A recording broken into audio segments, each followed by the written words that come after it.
Hi. So who feels like they've been on a roller coaster of emotions over the last week? I know I certainly have, and I'm sure that all of you have as well. And it's understandable really, because this is a massive disruption that we're going through as a nation, as individuals, and the whole world. So it's impacting on all of us, and it's the biggest change that we've ever been through. So I thought really it was only fair for me to share some of my learning over the last 10 years of I've been working with companies to help them to manage change and to look at the impact of change on their employees and helping them to lead change in their business. So for me, the biggest thing is if we can understand more for ourselves about how change impacts us, it helps us to be a better leader to other people, to help them through change. So today I wanted to share with you a model which will just help you to have a better understanding of the impact right now on people's emotions and how it's going to affect their performance as well. So this is what we call the Kubler-Ross method, and it was originally from people's impact of grief on their emotions. So you can look that up online, the Kubler-Ross change model. I will share it in the comments below as well so that you can see the actual model, but I thought I'd just draw it out for today just to help us to talk through it. So first of all, on the left axis here we've got people's motivation and performance. So our motivation and our performance is on this axis here. And then on the bottom here, we've got the length of time as well, the impact of time. And really what we can do is break it down into 3 stages. So the first stage we call stage 1, which is the endings stage. So quite often when people are going through change, they see it as something that's been taken away from them. You know, if you think about it at the moment, we're having to work from home. We're having to look after our children at home, we're having to have our partners at home. So actually things that are being taken away from us are our daily routines, the norm, you know, going into work. It's actually our basic survival has been really taken away from us. So, you know, I think for most of us are probably in this stage 1 at the moment of endings. And the starting point for a lot of people can be denial. So there's that, you know, head in the sand, or kind of like, you know, just not listening, la la la, yeah. So you can just, oh no. And I heard a lot of this probably a week ago, people saying, oh, you know, it's a big overreaction, this coronavirus, you know, it'll all blow over, we need to stop overreacting, business as normal. That changed very, very quickly. And I think, you know, for definitely for myself and for a lot of other people as well, what I heard is they very quickly went into this realization of, okay, this is serious and there is going to be change implications here. And there was that kind of shock and confusion for people, is what's happening, what are we going to do about it?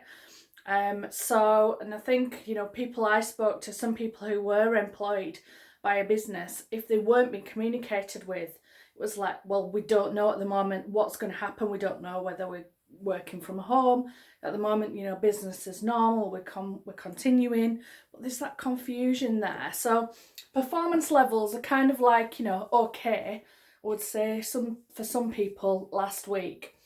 Now, where we may be at now is that we're going into the next stage for people.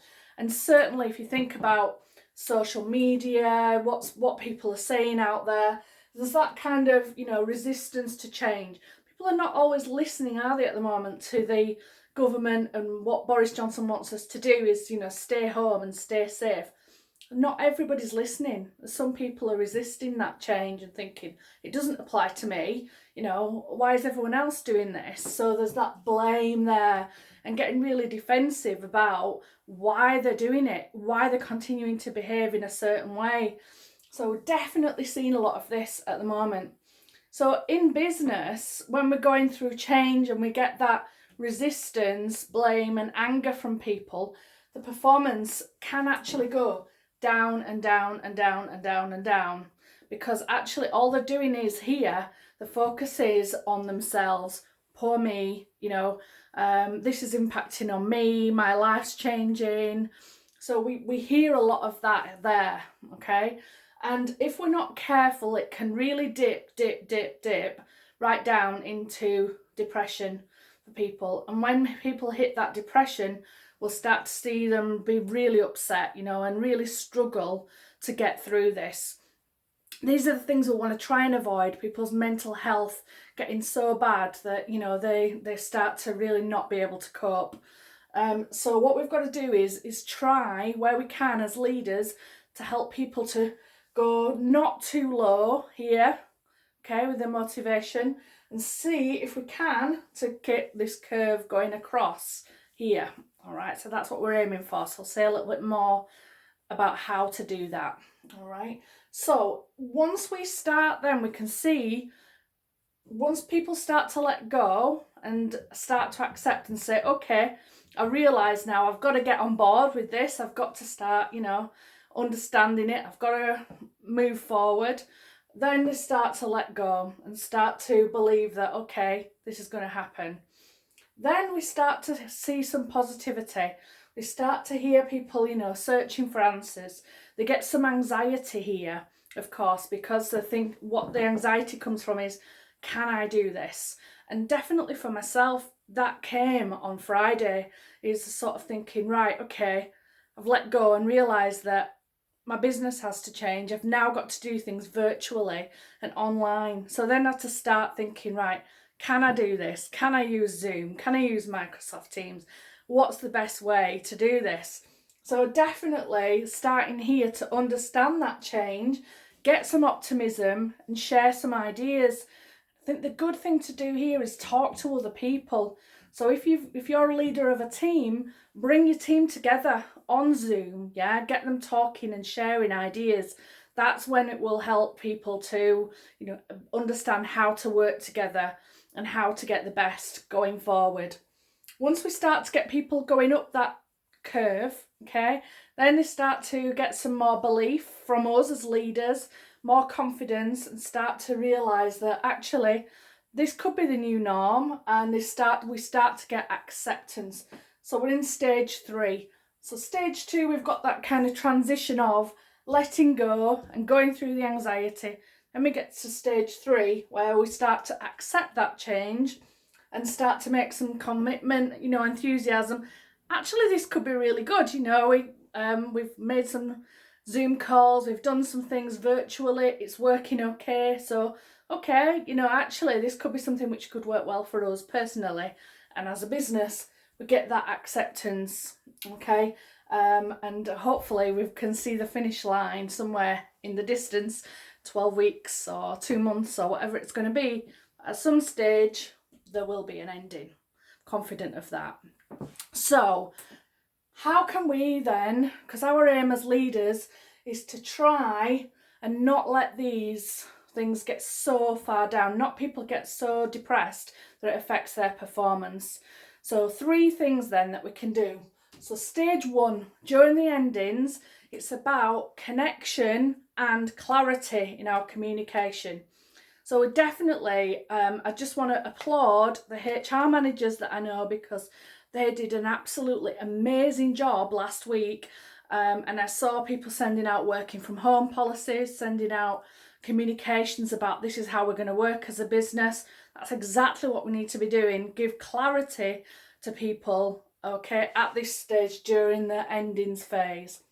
Secondly, during the transitions, get that connectivity for people going. And also at this stage, it's about compassion. We need to give compassion to people, because if they've got that anger, blame, anxiety going on, then during that stage as leaders, we need to listen to them. We need to make sure that we are hearing them, that we're giving them a voice, that we are understanding their situation at home. If they're having difficulties, we need to be getting on the phone, talking to them, finding out how things are going for them, and just listening to them. So it's that compassion phase. And finally, here on stage 3, new beginnings. What we need to do here is build people's confidence that they can do this. So we need to become coaches to engage people through this stage. Moving forward in our business, let's get the performance up, get those levels going of motivation for people. So we need to get people, on board, have those weekly conversations, even daily conversations if you can. Where's your focus this week? What do you need to be working on? What are you struggling with? How can I help you? How could you do things better? Yeah, ask those questions, get people talking about where they can make that improve. What we're looking for is commitment, okay? So the 3 stages then of what you can do to help people through this change. Firstly, clarity, communication. Secondly, connection and empathy, that compassion and understanding. And third and finally, become a coach, engage people. So that's it for today. I hope that's been helpful. Please let me know if it has, because it'd be great to get that feedback and know if this is helpful, and I will keep doing these for you every lunchtime, and that's just my way of helping us through this. So keep in touch, and if anyone needs to talk about anything with this, if you need help with your teams, please get in touch. I'm here to help. It's Liz from Enabling Bold Moves. Bye.